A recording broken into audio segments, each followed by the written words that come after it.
Boston, 1775. The city is a powder keg ready to explode.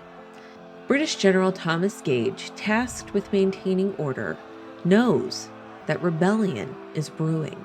But what he doesn't know, what he fears, is just how deep the Patriot spy network runs.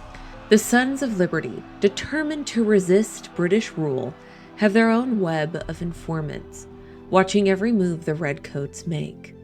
This is the story of espionage, deception, and the secret war that shaped the American Revolution.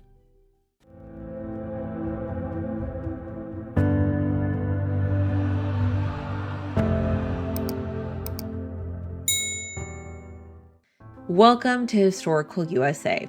I am your host, historian Lisa Weekland, and here we discover the people, places, and events that made America. Now, General Thomas Gage was no stranger to espionage. As the British commander in North America, he understood that intelligence was key to suppressing rebellion. He relied on loyalist informants, British officers, and covert operatives to gather intelligence on Patriot activities.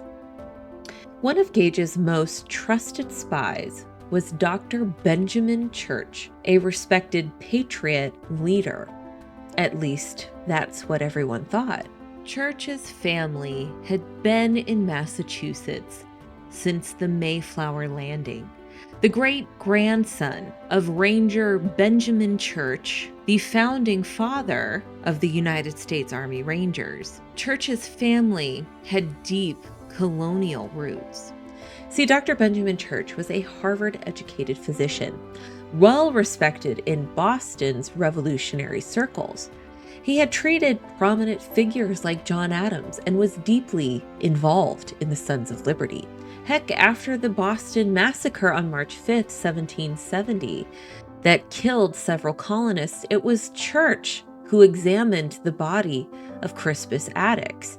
And he was also asked to give an oration on the anniversary of the event in 1773, in which he said, quote, "Mankind apprised of their privileges, in being rational and free, in prescribing civil laws to themselves, had surely no intention of being enchained by any of their equals, and although they submitted voluntary adherence to certain laws for the sake of mutual security and happiness, they no doubt intended by the original compact a permanent exemption of the subject body from any claims, which were not expressly surrendered, for the purpose of obtaining the security and defense of the whole.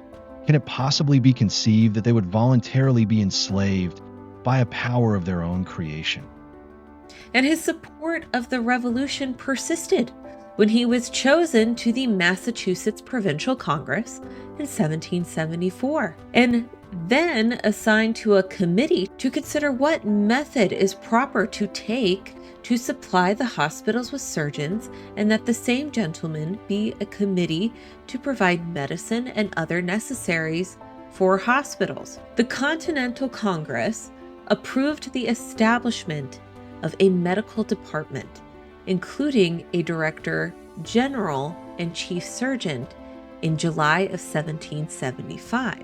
Originally chosen to be director general, Dr. Benjamin Church finally became the first Surgeon General of the United States. All the while, Church was secretly feeding intelligence to the British, passing messages in cipher, and using intermediaries to avoid detection.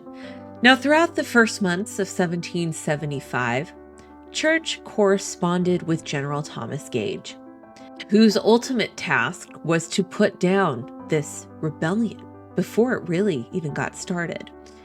Church engaged in providing intelligence regarding the Patriots, including the location of weapons. This communication lasted until a letter was intercepted.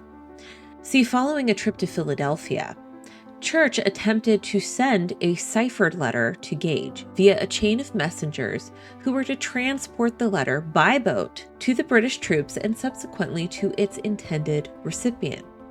However, Church's first messenger in this line an old mistress, delivered the letter to Godfrey Wenwood, a Rhode Island baker and patriot.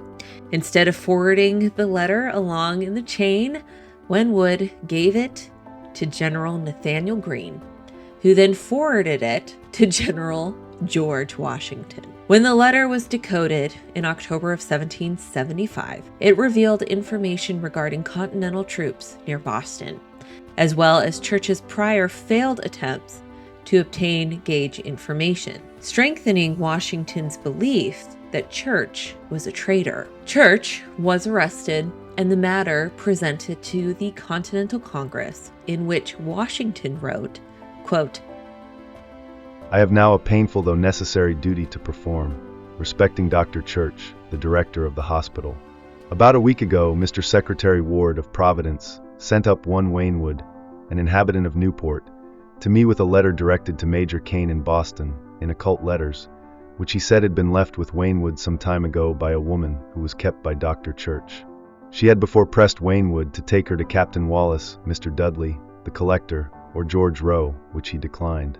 She gave him the letter with strict injunctions to deliver it to either of these gentlemen.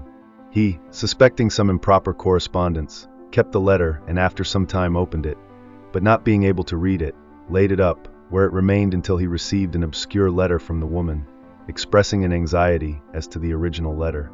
He then communicated the whole matter to Mr. Ward, who sent him up with the papers to me. I immediately secured the woman, but for a long time she was proof against every threat and persuasion to discover the author. However, she was at length brought to a confession and named Dr. Church. I then immediately secured him and all his papers. Upon the first examination, he readily acknowledged the letter and said that it was designed for his brother, etc. The army and country are exceedingly irritated. Church did not confess to treason when questioned about the letters, but he admitted to sending them. Nonetheless, it was difficult to reject the evidence. Following his removal as Director General and subsequent detention, Church was subjected to a court-martial process. The Massachusetts Banishment Act, which mandated the expulsion of all persons who, quote, joined the enemies thereof or supported the British, included him in its list of names in 1778. He had previously served a brief sentence in a Norwich, Connecticut prison from January 1775 until his medical condition allowed him to remain under house arrest in his home in Massachusetts. After setting sail from Boston for the Caribbean, his ship sunk in the ocean, and it is likely that Church died along with it. Even now, historians disagree on what motivated Church to betray the Patriots. Some think he was a lifelong Tory loyalist, while others think he needed money to pay off his massive debts, or even thought of himself as a peacemaker between the two factions. However, when General Gage's archives were uncovered in the early 20th century, it was difficult to ignore the volume and nature of the material disguised and transmitted to British forces by Dr. Benjamin Church. History isn't just names and dates. It's voices, stories, and moments that shape the world. Here at Historical USA, we uncover the past through compelling narratives, untold perspectives, and the hidden details that bring history to life. And now I am so excited to partner with History by Mail to bring you an even more immersive historical experience. Each month, receive replicas of historical letters, maps, and documents, authentic glimpses into the past, delivered straight to your doorstep. Whether you're a lifelong history buff, a homeschooling family eager to make a lesson more tangible, or someone who simply loves a great story, History by Mail lets you hold history in your hands. Looking for the perfect gift? Well, History by Mail is an ideal gift for the history buffs who love diving into primary sources, the students eager to engage with history beyond the textbooks, and the teachers bringing lessons to life in the classroom. A subscription makes history personal, meaningful, and unforgettable. So subscribe today at www.historybymail.com/historicalusa10 and use the code historicalusa10 for 10% off your first order. And don't forget to tune into this podcast right here, Historical USA, for more stories that connect us to the past. Because history isn't just something we study. It really is something we experience. Now, the Sons of Liberty, led by figures like Samuel Adams and Paul Revere, understood that information was their greatest weapon. They built an intricate spy network using taverns, newspapers, and secret meetings to spread intelligence. One of their most effective strategies was the use of mechanics, or artisans and tradesmen, to gather intelligence from British officers stationed in Boston. These mechanics listened carefully, reporting troop movements and plans to Patriot leaders. Now, the Sons of Liberty did not have a single intelligence leader, but several key figures played a crucial role. Paul Revere was instrumental in gathering intelligence and organizing that famous midnight ride, which we'll talk about in a later episode. And it was Dr. Joseph Warren, who was a physician, a revolutionary leader, who maintained close ties with informants inside British ranks. Hercules Mulligan, an Irish-American tailor, also operated as a spy in New York, extracting information from British officers who frequented his shop. Now, we will go more in depth, but on the night of April 18th, 1775, Paul Revere and William Dawes rode through the countryside, warning militias that British troops were marching to seize weapons in Concord. And where did their intelligence come from? Well, the Patriots had spies embedded within Gage's own ranks.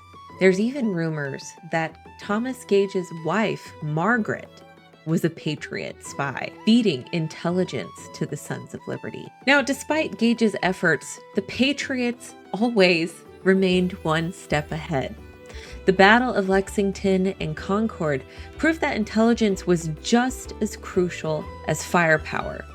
The British had underestimated the depth of the Patriot spy network, and it cost them dearly.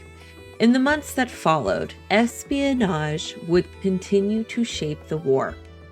Washington himself would build one of the most sophisticated spy networks in history, outmaneuvering British intelligence at every turn. As one British intelligence officer would say, quote, "Washington did not outfight the British. He simply outspied us." Now, the American Revolution was not just fought on battlefields, it was fought in whispers, in coded messages, in the shadows. The spy network of Thomas, Gage, and the Sons of Liberty were a testament to the power of intelligence in warfare. And in the end, it was the Patriots who won the War of Secrets. And I can guarantee that this is not going to be my last episode on spying and espionage in the American Revolution, because there was quite a lot of it. But thank you guys for joining us on this journey through history. If you enjoyed this episode, don't forget to like, subscribe, and share. Until next time, I will see you in the next episode. Bye.